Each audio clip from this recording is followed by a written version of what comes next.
Olá, meus amigos, olá, minhas amigas do Legislação Integrada.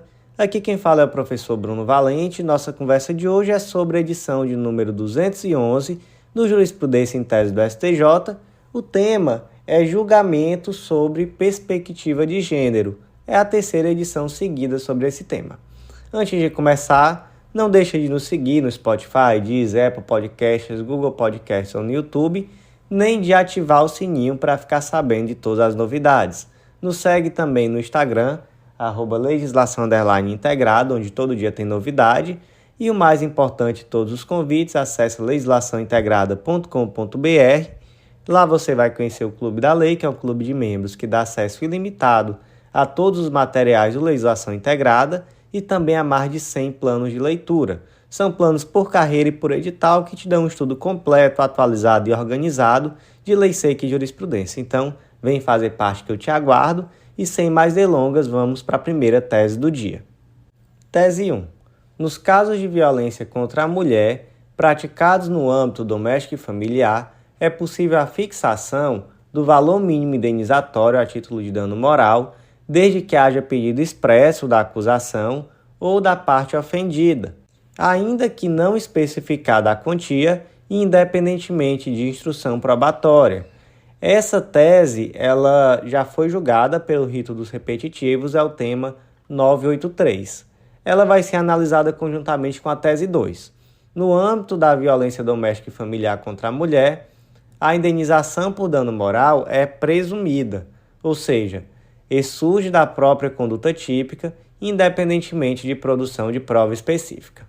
Vamos lá, como eu já disse, tem uma tese repetitiva, é o tema 983 do STJ, que tem exatamente o mesmo texto da tese 1, e essa tese está aqui no âmbito do artigo 387, inciso 4º do Código de Processo Penal.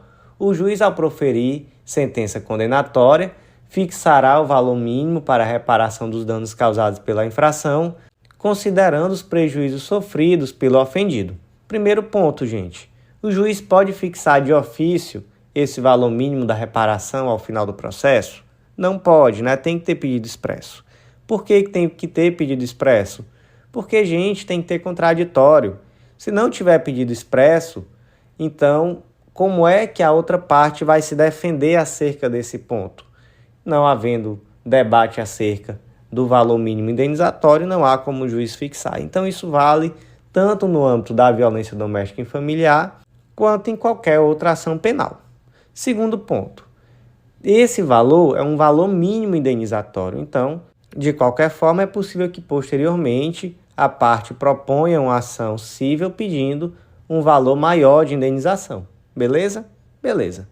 Essa indenização, esse valor mínimo indenizatório, ele pode ser por dano moral ou por dano material, assim como qualquer uma ação civil que trate sobre reparação de danos. E aí, em relação ao dano praticado em ambiente doméstico e familiar contra a mulher, nós temos aqui uma especificidade. Por quê? Porque o dano material, como qualquer outro, ele necessita de um contraditório, de uma ampla defesa, no sentido de demonstrar qual foi a extensão desse dano. Então, não existe aqui uma presunção de que existia um dano um dano material, simplesmente em virtude de uma violência doméstica ou familiar. Mas em relação ao dano moral é diferente, porque em relação ao dano moral, existe sim essa presunção, porque a própria situação da mulher ser agredida no âmbito doméstico, isso de fato já é algo apto a lhe causar um dano na esfera moral, que extrapola um mero dissabor ou qualquer outra situação, já é algo extremamente grave, da qual sim decorre um dano moral. Então, independentemente de instrução probatória, para demonstrar qual foi a extensão desse dano moral, é sim possível a fixação. Claro que havendo pedido. Não havendo pedido, aí realmente, e esse pedido pode ser da própria vítima, pode ser do Ministério Público, mas não o havendo, não vai ser possível na ação penal fixar esse dano mínimo. Tese 3. É admissível a condenação do advogado a reparar danos morais causados à vítima adversária em virtude do uso, em ação de investigação de paternidade, de ofensas gratuitas tendentes a desqualificar a conduta a imagem e a reputação da mãe biológica, dissociadas de defesa técnica, por meio de um discurso odioso, sexista, machista e misógino. Gente, essa decisão é interessante.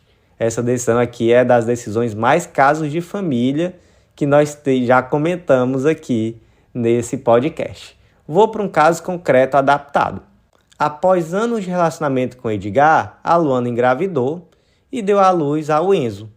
Só que o Edgar não quis assumir esse filho, disse que tinha suspeitas que não era o pai, e aí ele contratou o Dr. Miguel, que era o advogado, e aí trouxe ali para o Dr. Miguel toda a narrativa, disse que Luana era uma prostituta, que ela manteve relação sexual com diversas pessoas, inclusive com parentes seus, de modo que ele poderia perfeitamente não ser o pai. E aí o que o Dr. Miguel fez? Ele colocou tudo isso na petição. Ele disse, olha, Luana é uma prostituta, Luana manteve relação sexual com várias pessoas, inclusive com parentes do réu, e, enfim, trouxe tudo isso no processo. A Luana ficou indignada, propôs uma queixa-crime, uma ação indenizatória em face, inclusive, do advogado, e nas ações todas, alguns pontos ficaram ali definidos. Então, não se conseguiu demonstrar em nenhuma dessas ações que, de fato, Luana era prostituta, em nenhuma dessas ações conseguiu-se demonstrar que ela teve relação sexual com outras pessoas, principalmente com parentes do réu, e, enfim, não ficou comprovado que ela teve relação sexual com qualquer terceiro, né, como eu já disse, e veio o exame de DNA e comprovou que, de fato, o Edgar era o pai do Enzo. Então, tudo isso aí foi o que ficou delineado. E aí a questão aqui, basicamente, é o advogado, o Dr. Miguel, ele vai poder ser responsabilizado por danos morais, por ele ter colocado na petição inicial que a Luana era prostituta, que a Luana teve relação sexual com outras pessoas, etc. Ou o Dr. Edgar, ele simplesmente foi ali um canal para levar ao judiciário aquilo que foi afirmado pelo Edgar. E aí, o que vocês acham? O que o STJ achou foi que Dr. Miguel tem sim responsabilidade civil.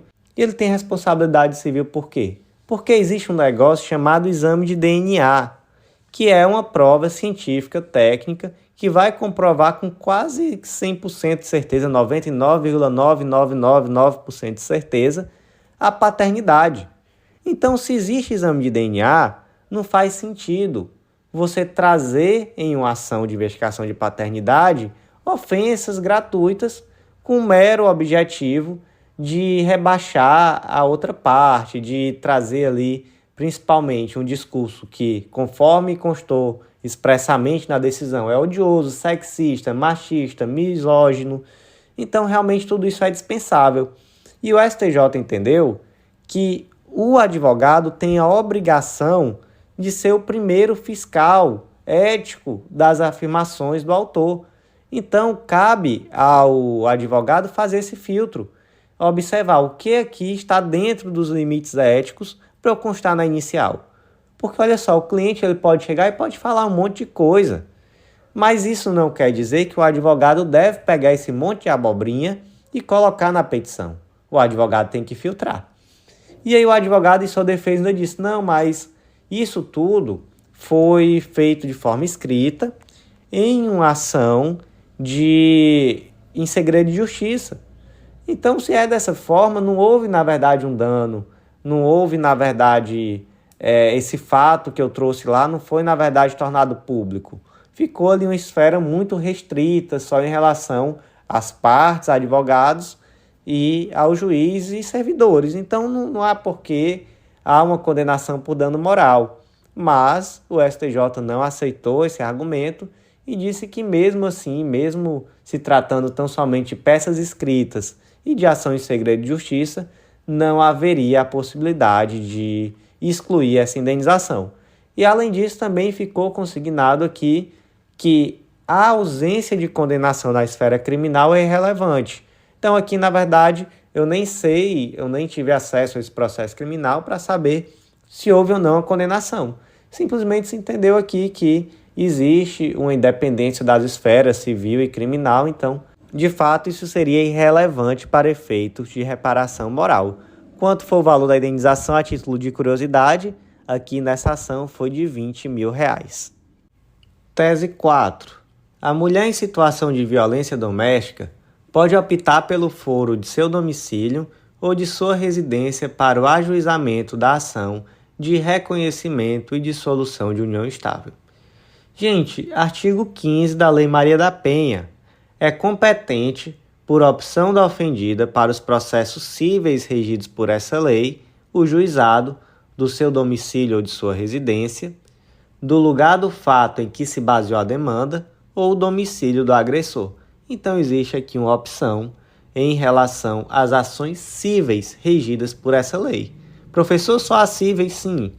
Por quê? Porque a ação penal vai ser sempre o local do fato. Não existe isso de modificar local da ação penal. Só na ação civil que existe essa opção. Caso concreto adaptado. A Regina foi agredida pelo Davi, seu companheiro, em São Paulo, onde residiam. Em virtude da agressão, Regina saiu de casa, passando a residir em Fortaleza, no Ceará. A Regina pode propor a ação de reconhecimento e dissolução de união estável em Fortaleza? Resposta: sim. Sim, aí nós já vimos aqui que existe uma opção: domicílio ou residência, lugar do fato em que se baseou a demanda, ou domicílio do agressor. Tese 5.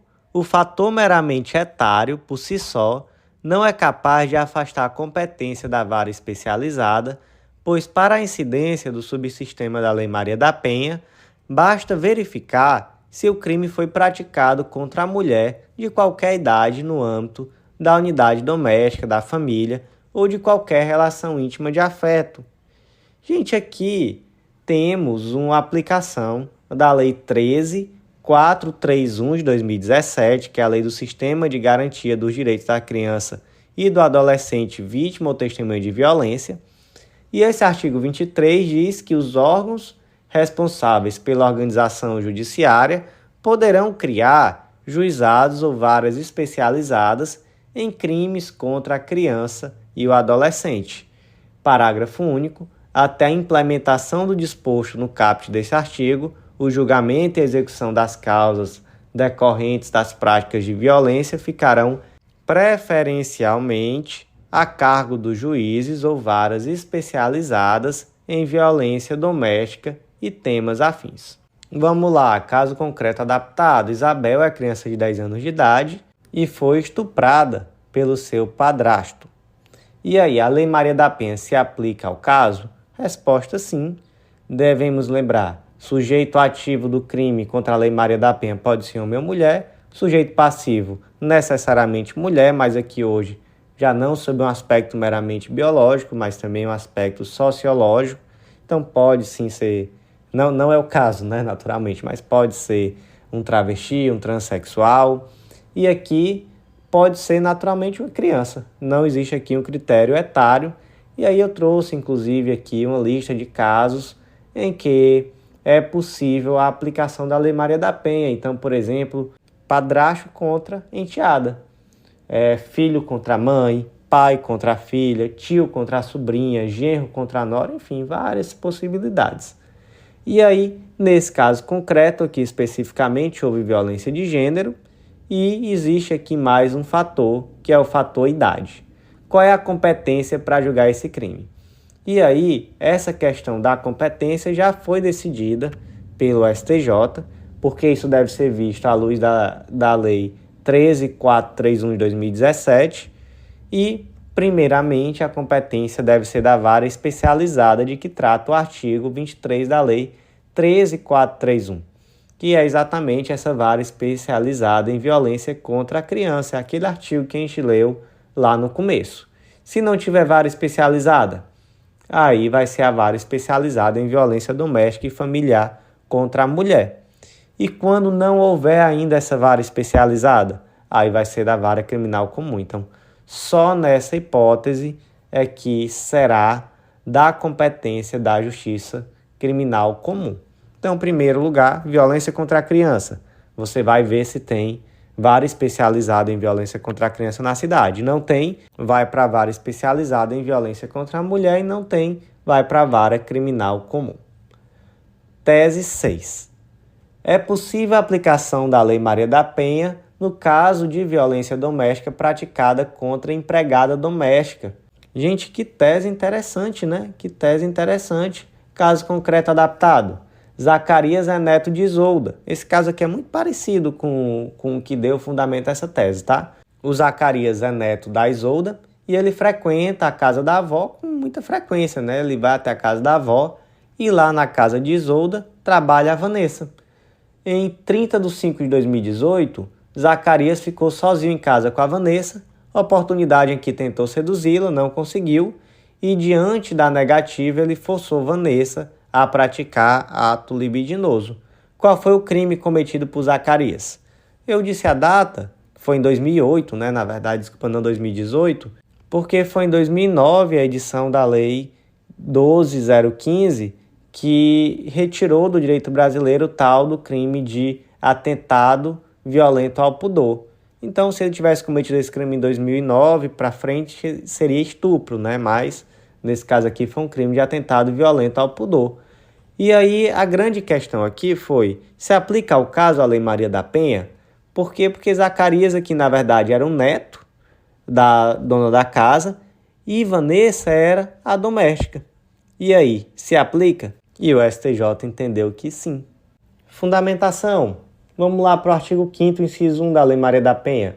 Para efeito dessa lei, configura violência doméstica e familiar contra a mulher qualquer ação ou omissão baseada no gênero, foi baseado no gênero, claramente, que lhe cause morte, lesão, sofrimento físico, sexual ou psicológico e dano moral patrimonial, até aí ok, né? Até aí ok. Inciso 1. No âmbito da unidade doméstica, foi no âmbito da unidade doméstica, compreendida como o espaço de convívio permanente de pessoas com ou sem vínculo familiar, inclusive as esporadicamente agregadas. Então, aqui é que se enquadrou Zacarias. Ainda que a Vanessa não tivesse vínculo familiar e fosse só esporadicamente ali agregada, e ele também, né? Ele tinha vínculo familiar, mas não necessariamente vivia no local, mas estava lá com frequência. Então, acabou que ele se valeu dessa facilidade do âmbito doméstico e familiar para efetuar esse crime em face da Vanessa. Então, de fato, se aplicou aqui sim a Lei Maria da Penha. Tese 7. É possível aplicar a Lei Maria da Penha no caso de violência praticada por neto contra a avó. E aí, gente, basta aproveitar tudo aquilo que foi dito na tese 6. Se até do neto contra a empregada doméstica da casa da avó é possível aplicar a Lei Maria da Penha, quem dirá em face da própria avó. Então, aproveita aqui tudo que eu trouxe na tese anterior, inclusive, essas teses poderiam ter sido analisadas conjuntamente. Tese 8. A prática de crime em contexto de violência doméstica e familiar contra a mulher, quando vigente medida protetiva de urgência deferida em favor da vítima, autoriza a exasperação da pena base. Mais uma tese aqui que trata sobre primeira fase da dosimetria. Como é que se calcula a pena na primeira fase da dosimetria, professor? Artigo 59 do Código Penal. O juiz, atendendo à culpabilidade, antecedentes, conduta social, personalidade do agente, motivos, circunstâncias e consequências do crime, bem como o comportamento da vítima, estabelecerá, conforme necessário e suficiente para a reprovação e prevenção do crime. E aí, gente, com base nessas 8 circunstâncias judiciais, a pena vai ser fixada entre a pena mínima e a pena máxima que abstratamente estão previstas para o crime. Só que, 2 detalhes, né? Primeiro, essa questão de poder ou não fixar abaixo do mínimo, isso vai ser decidido muito em breve. Isso já é um tema afetado nos tribunais superiores e muito em breve vai ser decidido se é possível ou não fixar, já na primeira fase da dosimetria, abaixo da pena mínima, ok? Segundo ponto, são 8 circunstâncias judiciais, mas só 7 delas podem prejudicar.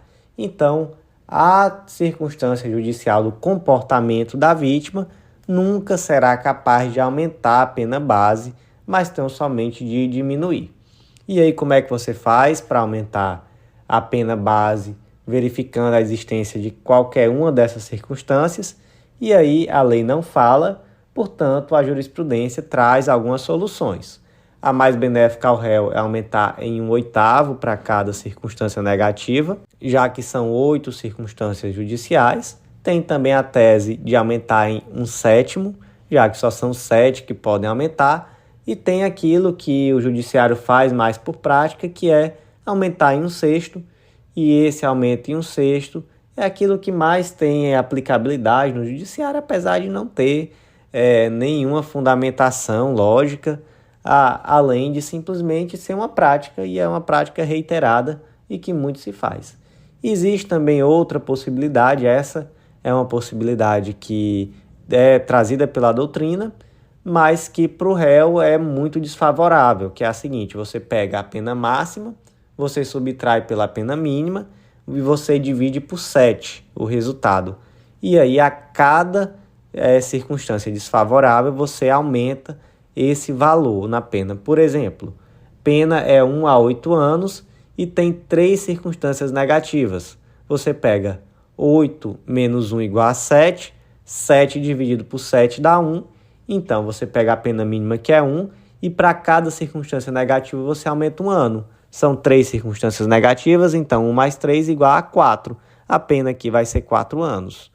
Gente, esse daqui é o pior de todos os cenários para o réu, mas existe doutrina nesse sentido, então também é uma possibilidade. Caso concreto adaptado: o Pedro ameaçou sua esposa Joyce, motivo pelo qual lhe foi fixada a medida protetiva, impedindo a sua aproximação da vítima.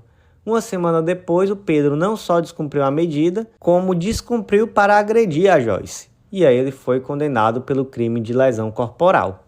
E aí pergunta-se: nesse crime de lesão corporal, lá na primeira fase da dosimetria, é possível exasperar a pena base com base em alguma circunstância judicial? STJ entende que sim, circunstância judicial da personalidade. Por que da personalidade? Porque é um comportamento que demonstra ali um especial desrespeito e desprezo, tanto pela mulher quanto pelo sistema judicial. Então, portanto, se entende aqui que há uma circunstância judicial apta a exasperar a pena base, com fundamento exatamente na personalidade do agente. E, gente, vou aqui trazer uma crítica, né, que é a crítica de que existe um crime hoje, que é o crime de descumprimento de medida protetiva de urgência. Então, se já existe um crime específico para punir tão somente esse ato, é estranho que você possa exasperar a pena base na dosimetria do crime de lesão corporal nesse caso, já que já existe uma punição específica pelo crime de descumprimento de medida protetiva de urgência. De toda forma, temos posição aqui do STJ no sentido da possibilidade da exasperação da pena base mesmo assim. Tese 9. Nos delitos praticados em contexto de violência doméstica e familiar contra a mulher, não é possível a conjunção entre os crimes de descumprimento de medida protetiva de urgência e de ameaça. Então vamos lá. O crime de descumprimento de medida protetiva de urgência está lá no artigo 24A da Lei Maria da Penha: descumprir decisão judicial que se defere medida protetiva de urgência prevista nessa lei, pena de detenção de 3 meses a 2 anos. Caso concreto adaptado: o Alírio agrediu sua esposa Tatiane, motivo pelo qual lhe foi fixada a medida protetiva impedindo sua aproximação da vítima. Semanas depois, ele não só descumpriu, como além de se aproximar de Tatiane, ele a ameaçou de morte. E aí, nesse segundo momento só, porque no primeiro momento teve uma agressão, né? Então, provavelmente aí uma lesão corporal, algo do tipo. Mas nesse segundo momento, quais crimes Alírio cometeu? Ele cometeu o crime de descumprimento de medida protetiva e o crime de ameaça. Só que aí, vamos lá, voltando para o caso concreto. O advogado de Alírio, ele sustentou que, na verdade, o descumprimento da medida protetiva foi só um meio para o cometimento do crime de ameaça. Então, olha só, o Alírio, segundo aqui narrou o advogado, ele não tinha dolo de descumprir medida protetiva. Ele tinha dolo de ameaçar.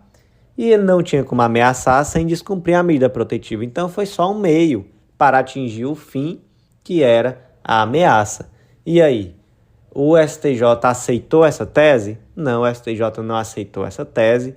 Entendeu que, na verdade, não é um pressuposto para o crime de ameaça descumprir uma medida protetiva. Foram dois crimes autônomos e aí o Alírio vai sim responder pelos dois crimes. Tese 10. A aplicação da agravante prevista no artigo 61, inciso 2F do Código Penal, de modo conjunto com outras disposições da Lei Maria da Penha, não acarreta bis e idem, pois a Lei Maria da Penha visou recrudescer o tratamento dado para a violência doméstica e familiar contra a mulher.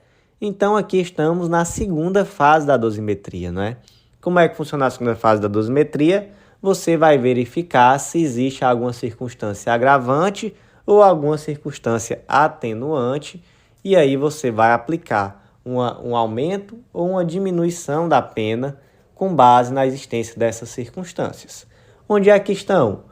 As circunstâncias agravantes estão lá no artigo 61, e aí você vai ver, por exemplo, o artigo 61, 2F, ter o agente cometido o crime com abuso de autoridade ou prevalecendo-se de relações domésticas, de coabitação, de hospitalidade ou de violência contra a mulher na forma de lei específica. Aqui, gente, a lei não traz especificamente o percentual de aumento. Quando a lei trouxer o percentual de aumento, isso vai estar na terceira fase da dosimetria. Então, aqui na segunda, tradicionalmente se aplica um aumento de 1/6. Não existe aqui uma previsão de qual é esse percentual, então o judiciário gosta muito dessa fração de 1/6, talvez seja uma fração com uma explicação cabalística, não sabemos, mas o fato é que se gosta muito de aplicar 1/6 para tudo, e aqui a prática judicial faz com que nas circunstâncias agravantes e atenuantes se aplique também esse 1/6. E o caso concreto aqui? Nele, o indivíduo foi condenado pelo crime de lesão corporal qualificada, lá no artigo 129, parágrafo 9º, que é, na verdade, aqui o crime de violência doméstica, que nada mais é do que uma lesão corporal qualificada. Por que ela é qualificada? Porque ela se dá quando a lesão for praticada contra ascendente, descendente, irmão, cônjuge ou companheiro, ou com quem convive ou tenha convivido, ou ainda prevalecendo-se os agentes das relações domésticas, de coabitação ou de hospitalidade. É um crime com pena de detenção de 3 meses a 3 anos. E aí, na hora de ser condenado, o indivíduo, que aqui no caso concreto eu dei o nome de Davi, ele também teve sua pena aumentada na segunda fase da dosimetria pela agravante do artigo 61, 2F. Por quê? Porque ele praticou uma violência contra a mulher. E aí a pergunta é, houve o crime aqui de violência doméstica, 129, parágrafo 9º do Código Penal. É possível você majorar essa pena base, né? Você exasperar, melhor dizendo, essa pena base com base nessa agravante. Ou se trataria aqui de um bis e idem.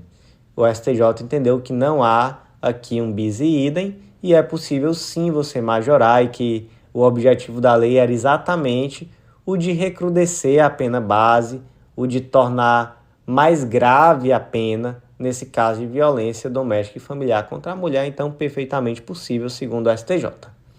Tese 11. A imputação simultânea das qualificadoras do motivo torpe e do feminicídio no crime de homicídio praticado contra a mulher em situação de violência doméstica e familiar não caracteriza bis e idem. Então temos lá no artigo 121, parágrafo 2º, as qualificadoras do homicídio, e temos no inciso 1 a paga, a promessa de recompensa e o motivo torpe, e no inciso 6º o crime cometido contra a mulher por razões de condição do sexo feminino. E aí, gente, a questão aqui é que essa qualificadora do inciso 1 é uma qualificadora de natureza subjetiva. Então, é o motivo do crime, né? É a paga, é a promessa de recompensa, um motivo torpe, qualquer que seja ele. E a qualificadora do inciso 6º é uma qualificadora de natureza objetiva. Então é o crime que foi cometido contra a mulher por razões da condição de sexo feminino. Então, gente, essas duas qualificadoras podem coexistir? Podem coexistir perfeitamente. Uma é de natureza objetiva, outra é de natureza subjetiva. Tese 12. É inadmissível a utilização da tese da legítima defesa da honra como argumento no feminicídio e nos crimes de violência doméstica e familiar contra a mulher, pois se trata de alegação discriminatória que contribui para a perpetuação da violência de gênero. Então, o que é essa tal dessa tese da legítima defesa da honra? É uma tese que por muito tempo teve amparo no direito brasileiro, onde o homem, via de regra, era traído pela mulher e cometia um crime contra ela, muitas vezes um homicídio, e ele se defendia dizendo que matou para defender a própria honra. Então, segundo ali, seria uma legítima defesa de sua própria honra, e por muitas vezes esse agressor se safava da pena com a utilização dessa tese. E aí o que o STF fez lá no ano de 2021, na DPF 779, ele disse, olha, é inconstitucional utilizar essa tese, você não pode sequer utilizar essa tese. E aí isso traz um debate muito forte, porque, gente, principalmente no júri, existe a tal da plenitude da defesa. Então, tem um crime de feminicídio. O indivíduo ele tem que se defender, ou melhor, ele pode se defender por argumentos, inclusive extrajurídicos. E aí veio essa decisão do STF e disse, olha, você não pode utilizar uma tese defensiva. Qual é a tese? É a legítima defesa da honra. E aí, eu quero saber qual é a tua opinião. O STF agiu certo?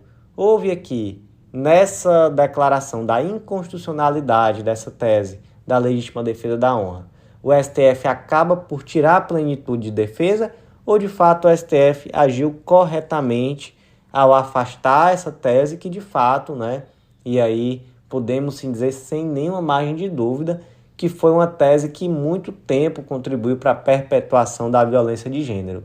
E aí agiu corretamente ou incorretamente o STJ? Quero saber, me conta aí pelo Instagram, pelo WhatsApp, por onde quer que você tenha contato comigo, o que você acha. As teses 13 e 14 vão ser analisadas conjuntamente. Para a caracterização do crime de estupro de vulnerável, basta que o agente tenha conjunção carnal ou pratique qualquer ato libidinoso com menina menor de 14 anos. Assim, as questões atinentes ao consentimento da menor, à eventual experiência sexual anterior ou à existência de um relacionamento amoroso entre agressor e vítima não afastam a ocorrência do crime. Tese 14. Presente o dolo específico de satisfazer a lascívia, própria ou de terceiro, a prática do ato libidinoso com menina menor de 14 anos configura crime de estupro de vulnerável, independentemente da ligeireza ou da superficialidade da conduta. Assim, não é possível a desclassificação para o delito de importunação sexual. Vamos aqui para um caso concreto adaptado. O Alfredo, 65 anos de idade, estava dirigindo seu carro na zona rural de certo município quando avistou Matilda, 11 anos de idade, sozinha na rua. Alfredo parou o carro e ofereceu carona para a criança. Ato contínuo, enquanto ele dirigia, passou a acariciar as pernas, bem como as partes íntimas. Depois ele parou o carro para beijá-la. Nesse momento, uma viatura da polícia que passava no local viu a situação e efetuou o flagrante de Alfredo pelo crime de estupro de vulnerável. E aí o que a defesa de Alfredo disse? E aí, gente, vocês podem partir do pressuposto que tudo isso aqui que o Alfredo falou é verdade, tá? Ele disse que houve consentimento de Matilda. Ele disse que Matilda era conhecida na cidade por ter uma vida sexualmente ativa, bem como por se prostituir. E disse também que não houve conjunção carnal, que no máximo ali ele tocou as pernas da criança e a beijou. E que esse crime ele deveria no máximo ser desclassificado para uma importunação sexual, já que não houve ali qualquer ato mais invasivo, não houve uma penetração ou nada do tipo. E aí, alguma dessas teses prospera? Nenhuma dessas teses prospera, Temos inclusive súmula do STJ, súmula de número 593, que diz que o crime de estupro de vulnerável se configura com a conjunção carnal ou prática de ato libidinoso com menor de 14 anos, sendo irrelevante o consentimento da vítima para a prática do ato, sua experiência sexual ou a existência de relacionamento amoroso com o agente. Então esse é o primeiro ponto que é fundamental. O segundo ponto, não é possível em nenhuma hipótese desclassificar esse crime para o crime de importunação sexual. Então não importa se foi um beijo na boca, se foi uma contemplação lasciva, tem jurisprudência nesse sentido. Não, ele nem tocou. Ele pediu para a criança se despir e ficou ali olhando. Só fez isso, não tocou. Não, ele só passou a mão na perna. Gente, estupro de vulnerável. Não se desclassifica esse crime para importunação sexual. Não importa se foi rápido, se foi só um toque, se foi uma contemplação lasciva, tudo isso configura estupro de vulnerável. Trouxe aí muita jurisprudência no material, trouxe jurisprudência aqui sobre esse caso da contemplação lasciva, sobre o beijo lascivo, sobre o caso que o indivíduo tocou nas partes íntimas da criança. Então, todos esses casos, o judiciário entendeu que é estupro de vulnerável. Tese 15. Os documentos nos quais conste o genitor, o cônjuge ou o companheiro como lavrador são início de prova material razoável para o reconhecimento da condição de rurícola da mulher, pois esta funciona como extensão da qualidade de segurado especial daquele. Gente, aqui trata sobre a situação do segurado especial, que é o segurado trabalhador rural, e o grande debate aqui é pelo teor do artigo 55, parágrafo 3º da Lei 8.213. A comprovação do tempo de serviço para fins dessa lei, inclusive mediante justificativa administrativa ou judicial, observado o disposto no artigo 108 desta lei, só produzirá efeito quando for baseada em início de prova material contemporânea aos fatos, não admitida a prova exclusivamente testemunhal, exceto na ocorrência de motivo de força maior ou caso fortuito, na forma prevista no regulamento. Então, basicamente, o que se diz aqui? Que não é possível uma prova meramente testemunhal para demonstrar a condição do indivíduo de trabalhador rural. É necessário um início de prova material. A prova meramente testemunhal não é suficiente. E qual o debate? O que é um início de prova material? Então, nesse caso concreto aqui, o debate era esse. Qual era o único início de prova material que a mulher tinha? Era um documento mostrando que o marido dela era rurícola. Então ela disse, olha, ele era trabalhador rural e eu sempre trabalhei com ele na roça junto. Então isso é o único documento que eu tenho, o resto é palavra. O resto eu tenho aqui em minha mão para lhe mostrar, minha mão calejada. Se você começar a me perguntar sobre qual é o tempo da colheita de determinado produto agrícola, eu sei. Como é que se trata o solo, eu sei. Pode conversar comigo que você vai ver que eu sou um trabalhador rural, uma trabalhadora rural, né, no caso. Eu vou ter testemunha, todo mundo sabe. Mas documento mesmo eu não tenho. O meu único início de prova documental é essa comprovação, que meu marido era lavrador, meu marido trabalhava nisso e eu estou lhe dizendo que eu trabalhava junto com ele.